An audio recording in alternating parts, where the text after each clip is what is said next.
Pangulo ng Republika ng Pilipinas, His Excellency Ferdinand R. Marcos Jr. Magsikap ng mabuti at nang guminhawa tayo. Bagong malaki natin sa mundo at ipamalas ang bagong Pilipino at bagong Pilipinas.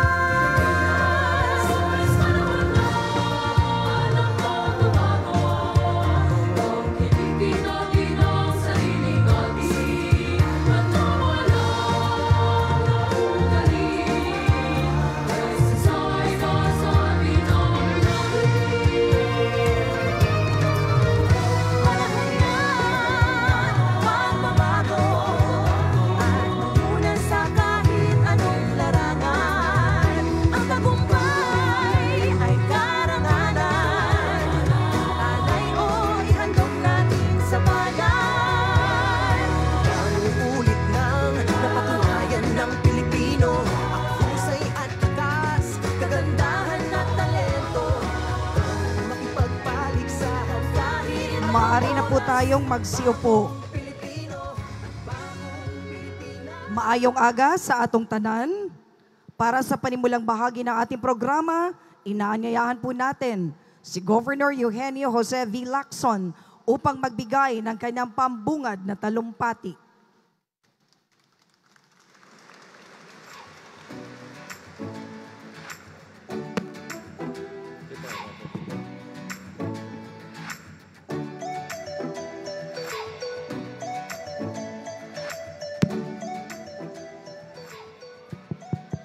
Madamo na salamat. Your Excellency, President Ferdinand Marcos Jr., esteemed guests, and to everyone present, mayong aga. The Comprehensive Agrarian Reform Program of the Philippines stands as one of the most decisive strategies in our history to address the centuries-old issue of landlessness in rural areas. Despite the gains we have achieved after years of implementation, the CARP has yet to fully achieve its goals for equity, food security, and poverty alleviation. And we are thankful to our President Bongbong Marcos Jr. for his resolve to distribute all lands under CARP by the end of his term. As a predominantly agricultural province, developing agriculture and uplifting the lives of our farmers are among our primary concerns and priorities. It is for this reason that we are truly grateful today. Upod sa amon mga mangunguma, kag beneficiaries diri sa probinsya sang Negros Occidental, ginakalipay gid namon, kag amon dungog na maupod ka namon, President Bongbong Marcos, sininga aga for the distribution of land titles and support services. This morning's distribution of thousands of certificate of land ownership covering thousands of hectares of land to thousands of Negrense agrarian reform beneficiaries, along with support services such as farm machineries, equipments, farm-to-market roads, and the tulay ng Pangulo para sa kaunlaran pang-agraryo, marks a significant step towards our goal of improving the socio-economic conditions of our farmers and the overall political development of the Philippines. Kung ang aton agrikultura magauswag man ang kabuhi sang aton mga mangunguma upod sa tagsa nila ka pamilya. Kag aton man masuguran ang seguridad sa pagkaon. I extend my utmost appreciation to the Department of Agrarian Reform, together with the Department of Agriculture, for working tirelessly to support our agrarian reform beneficiaries.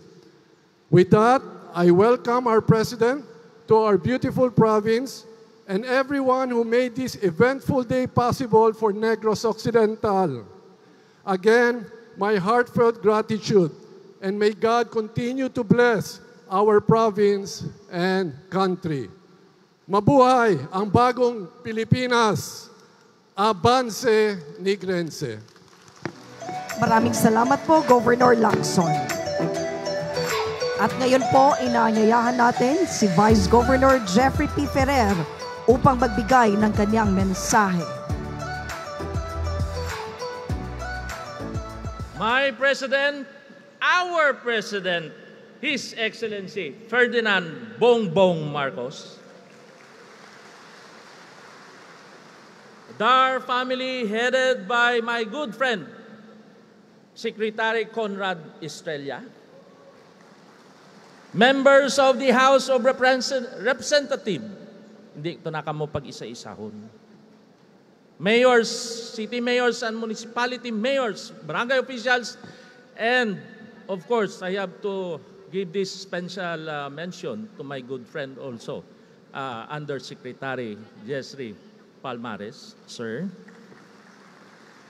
And the host city, which is the wala diri ang mayor, and of course, RC Vice Monet.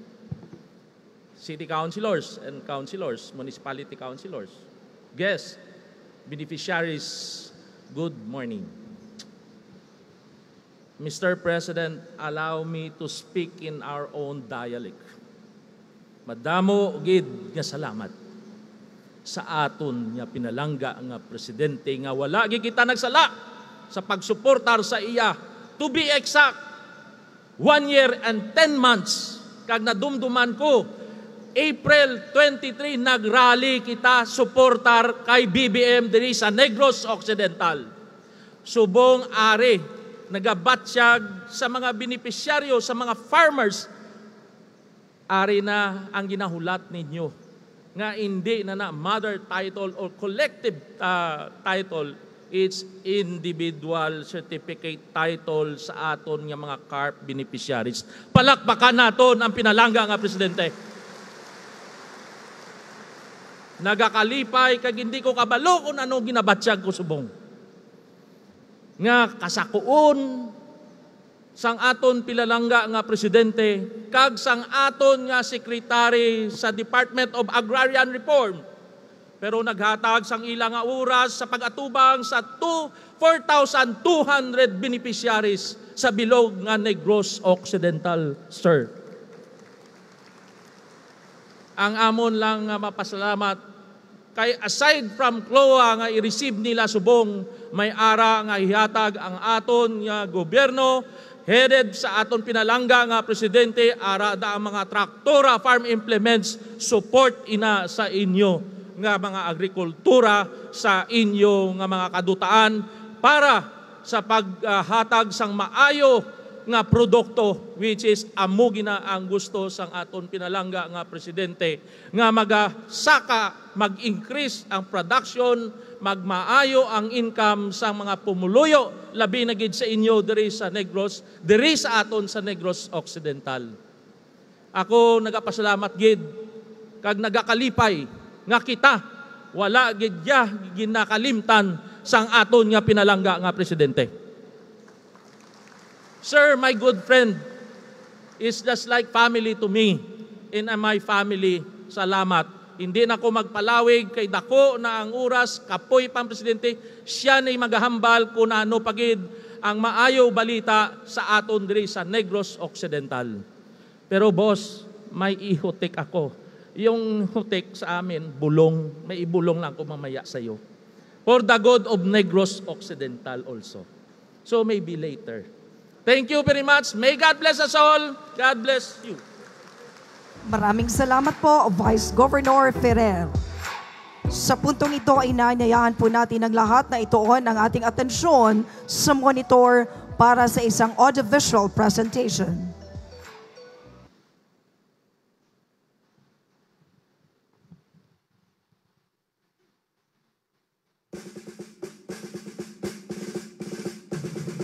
ngayong April 8, 2024, si Pangulong Ferdinand R. Marcos Jr. kasama ang kalihim ng kagawaran ng Reformang Pansakahan, Conrado Estrella III, ay mamimigay ng mga Certificates of Land Ownership Award at electronic titles sa 2,797 agrarian reform beneficiaries ng mga Negrense. Paghahatian ng mga ito ang mahigit 2,550 ektaryang lupain. Sa nasabing numero ng mga benepisyaryo, 1,551 dito ay mga ARBs mula sa mga kabayanan at kalungsuran sa hilagang bahagi ng Negros Occidental, kung saan ay kanilang paghahati-hatian ang mahigit 1,426 ektaryang lupain. Samantala, ang natitirang mahigit 1,124 ektaryang lupa ay paghahati-hatian naman ng 1,246 na mga ARBs mula sa timog na bahagi ng lalawigan. Maliban dito, halos 70 million pesos na halaga ng mga support services ang tatanggapin ng mga agrarian reform beneficiaries organizations mula sa lalawigan. 59 million pesos dito ay halaga ng mga farm-to-market roads sa lungsod ng Bacolod at tulay ng Pangulo para sa kaunlarang pang-agraryo sa lungsod ng Talisay. Samantala, ang natitirang halos 11 million pesos ay kinabibilangan ng mga makinarya at gamitang pansaga kagaya ng traktora, mechanical thresher, floating tiller, hauling truck, grass cutter at marami pang iba. Totoo nga nasisikat ang bagong umaga kay Pangulong Ferdinand Bongbong Marcos Jr. Mabuhay po kayo. Mabuhay ang mga bagong bayani, ang ating mga agrarian reform beneficiaries. Kasama po ninyo, sama-sama tayong babangon muli. Maraming salamat po. Ngayon naman, tunghayan natin na pamamahagi ng mga land titles at support services sa ating agrarian reform beneficiaries. Inaanyayahan po natin ang ating mahal na Pangulo, Ferdinand R. Marcos Jr., kasama ang ating kalihim ng kagawaran ng Reformang Pansakahan, Conrado M. Estrella III, Governor Eugenio Jose V. Lacson, Vice Governor Jeffrey P. Ferrer, at Vice Mayor Ramon D. Torres para pangunahan ang pamamahagi. Ang mga benepisyaryong ARBs ng land titles ay mula sa iba't ibang bahagi ng lalawigan na kinakatawan ni na Marianita Estolano ng Cadiz City,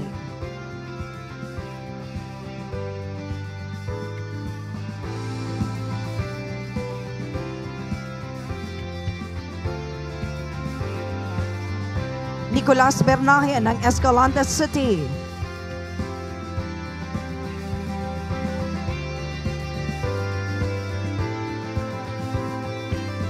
Harley Martinez ng EB Magalona,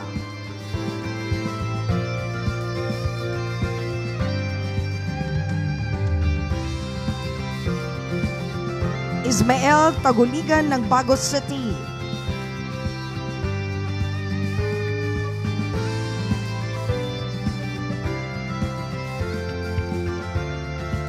Rufino Ito ng Himamaylan City,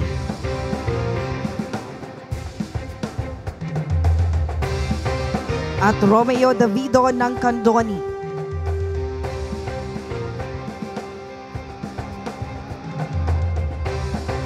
Dumako naman tayo sa pamamigay ng mga support services sa mga lokal na pamahalaan ng Talisay City at Bacolod City.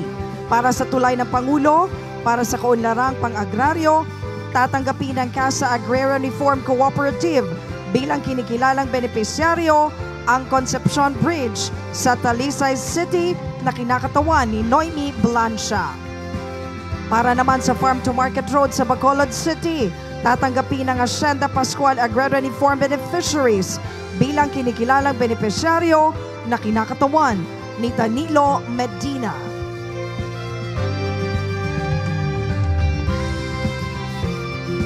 Maraming salamat, mahal na Pangulo, sa tulong na inyong ipinagkaloob at congratulations sa lahat ng ating mga benepisyaryo. Sa puntong ito, inaanyayahan po natin ang lahat na ituon muli ang ating atensyon sa monitor upang panoorin ang mensahe ng pasasalamat mula sa ating ARB na si Ginoong Rolando J. Olaira.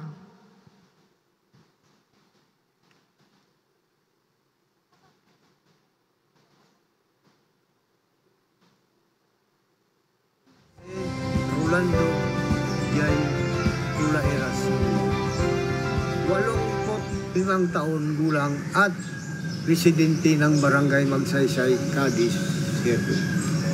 Paumanhin na po sa akin busis dahil hindi ko po maunawaan ang akin naramdaman sa ngayon. Sobrang saya ko lang po dahil matapos ang halos 33 anyos, isang malaking karangalan para sa akin na mapagbilang sa mga magsasakang personal na nabigyan ng sariling titulo ng aking pinakamamahal Pangulong Ferdinand R. Marcos Jr. at itinagbubunying dar Secretary Conrado Destino III. Ito na po ang aking titulo. Hawak ko na po ito ngayon. Napakagandang pagmasdan ng paulit-ulit. Sa mga hindi nakakaalam, 1991 pa po binigay ang amin elected rule. Mabuti na lang dahil bago ko isanin ang mundong ito, naging tulay po kayo para mapa sa kamay ko po ang akin sariling ito. Salamat, maraming salamat. Maraming salamat, Pangulo Ferdinand Bongbong Marcos Jr. Maraming salamat, Secretary Conrado Destino III. Inaanyayahan po namin si Ginoong Olaira na tumayo upang makilala. Maraming salamat po, Ginoong Olaira. At ngayon naman, inaanyayahan po natin ang kalihim ng Department of Agrarian Reform, Conrado M. Estrella III, para magbigay ng mensahe at ipakilala ang ating panauhing pandangal.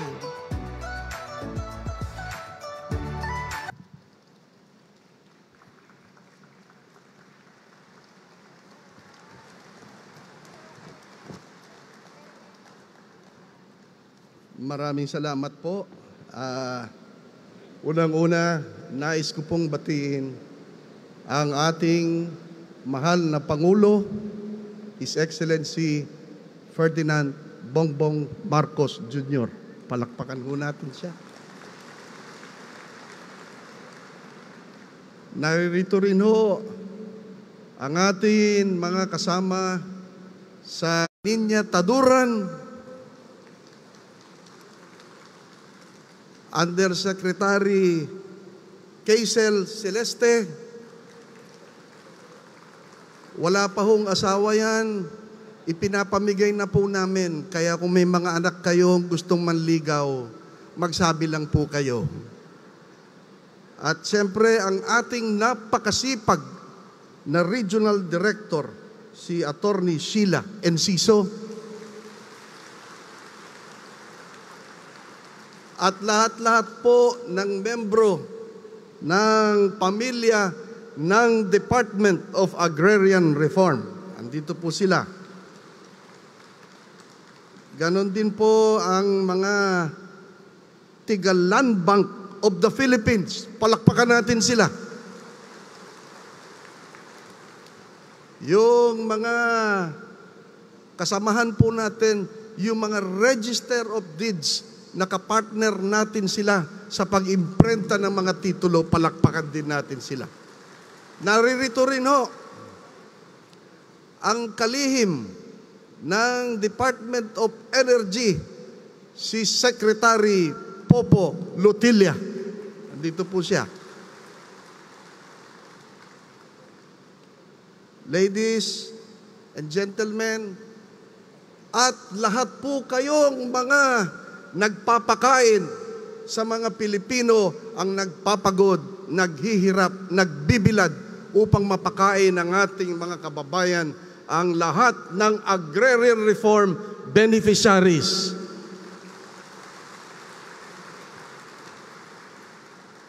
Nainggit ho ko sa mga naunang nagsalita sapagkat sila ay nagsasalita ng Ilonggo.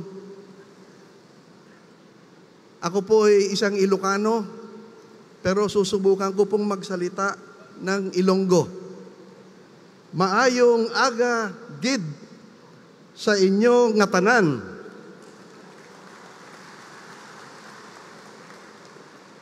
Nalipay gid ako nga nakabisita diri sa inyo sa Bago City kag Negros Occidental.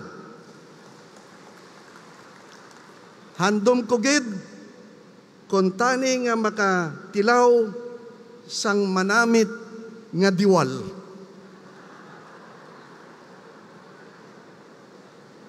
Pero daw wala gid akong ginyuhuman sang kapalaran. Kay sang Pebrero pa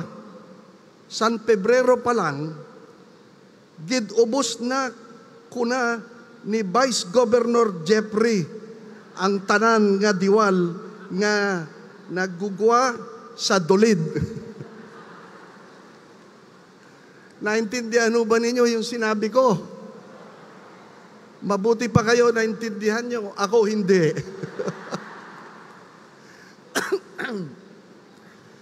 Nasisihan po kami na makita kayo.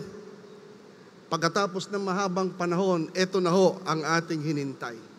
Noon pong panahon ng ama ng ating mahal na presidente, ang dating presidente, President Ferdinand E. Marcos Sr.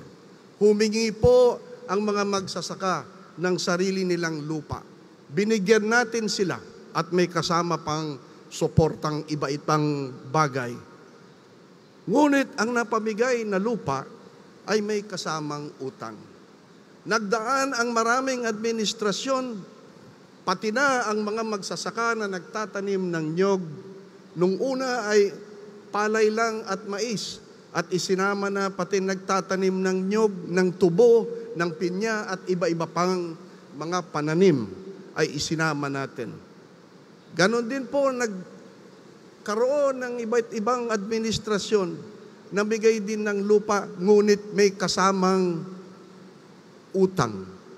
Ngayon po, umupo ang ating mahal na Pangulo, President Ferdinand Bongbong Marcos Jr.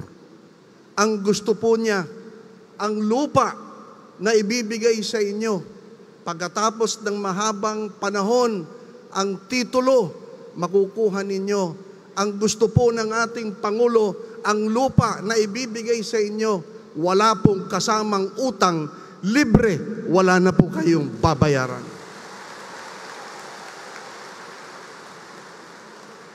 Ganyan po kamahal ng ating presidente ang mga agrarian reform beneficiaries. Hindi lang ho yan. Ang kasama po dyan, gusto niyang mamigay pa ng mga traktor, mga farm machineries and equipment, mga farm-to-market roads, mga fertilizer, at lahat ng klaseng suporta. Gusto niyang umunlad kasi ang buhay ng mga agrarian reform beneficiaries.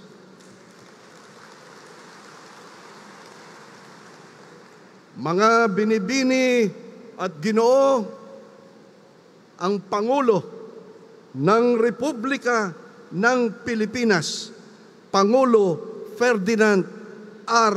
Marcos Jr.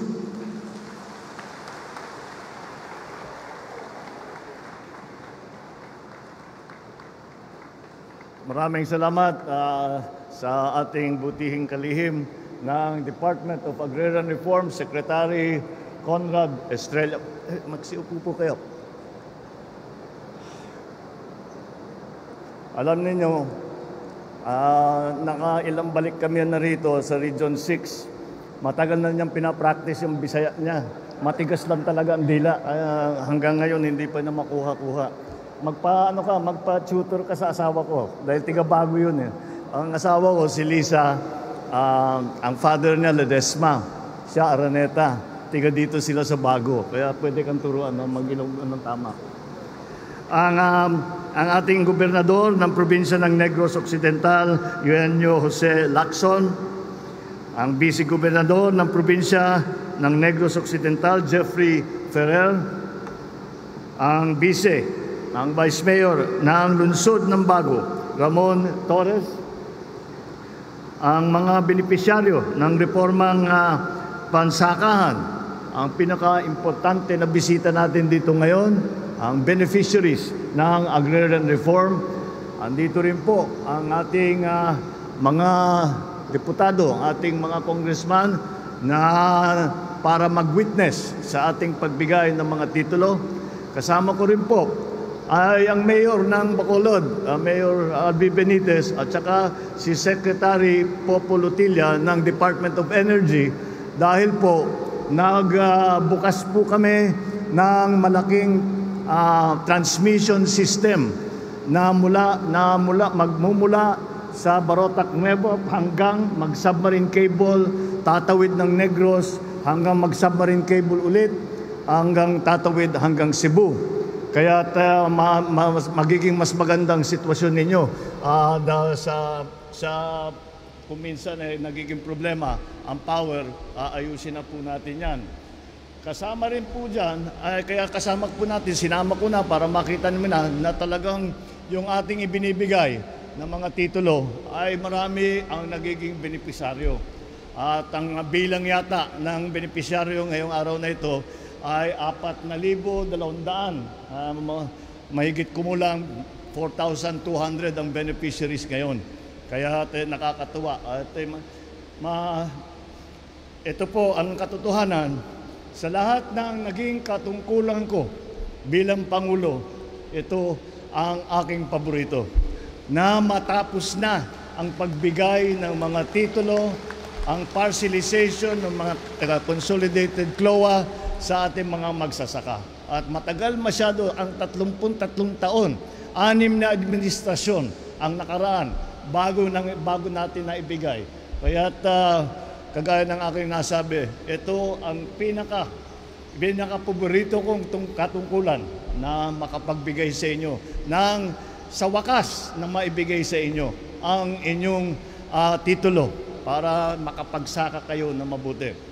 Ang ating pagtitipon dito sa Bago City ay patunay na ang inyong pamahalaan sa pangunguna ng Department of Agrarian Reform ay hindi tumitigil sa pagtupad ng aming pangako na mamamahagi ng mga lupang sakahan sa ating mga benepisyaryo. Ang halos 5,000 titulo ng lupa na ibibigay natin ngayon ay bahagi ng higit sa 11,000 titulo na ipapamigay ngayon natin ngayong taon sa ating mga magsasaka sa Negros Occidental. Hindi lamang po sa Negros Occidental at sa buong Pilipinas po. Ang susunod yata namin na pupuntahan ay sa Mindanao. Marami po kaming ibibigay din na mga titulo para sa ating mga DAR beneficiaries. At pinapangako po sa atin ni Secretary Estrella, kanya baka maabot natin ang 100,000 na mabigyan ng titulo sa taong ito. Kaya naman, inaatasan ko ang DAR na palakasin pa ang pakikipag-ugnayan sa mga ahensya ng gobyerno upang suriing mabuti at madaliin ang pagtukoy sa mga benepisyaryo upang mapakinabangan na kaagad ang mga lupang saka nito. Bukod sa lupa ay mamamahagi rin tayo ng iba't ibang tulong para sa pagtatanim at sa pagpapayaman ng mga sakahan. Ilan lamang rito sa halos 70 milyong piso para sa support services tulad ng mga abono, farm machineries and equipment at mga farm-to-market road. Dahil po, ang agrarian reform ay hindi lamang sa magbibigay ng titulo at iiwanan na kayo.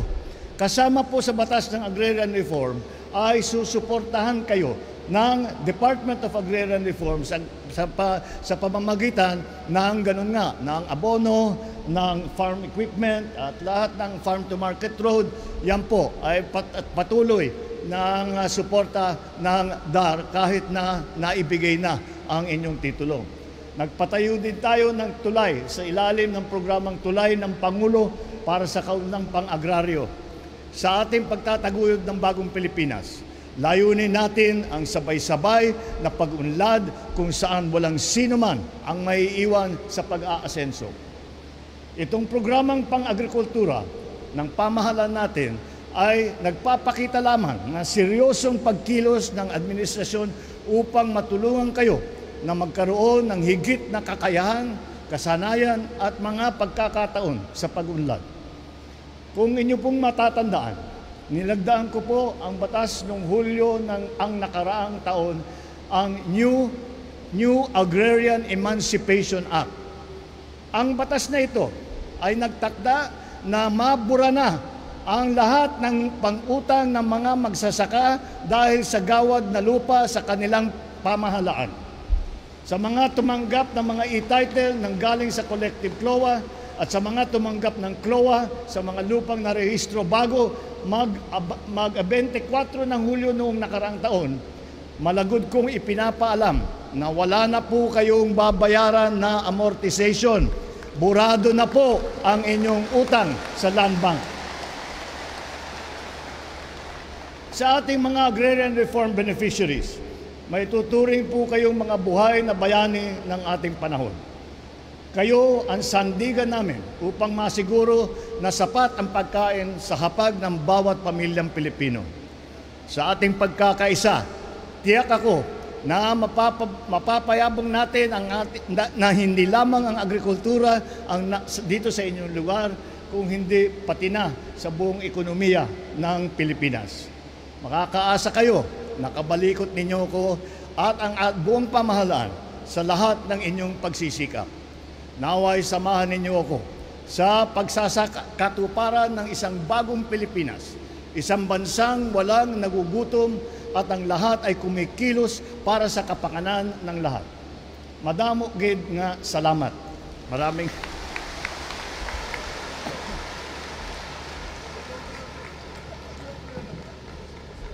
salamat, mahal na Pangulo. Sa pagkakataong ito, inaanyayaan po namin ang ating mahal na Pangulo para sa isang photo opportunity kasama ang mga kinatawan ng mga ARBs.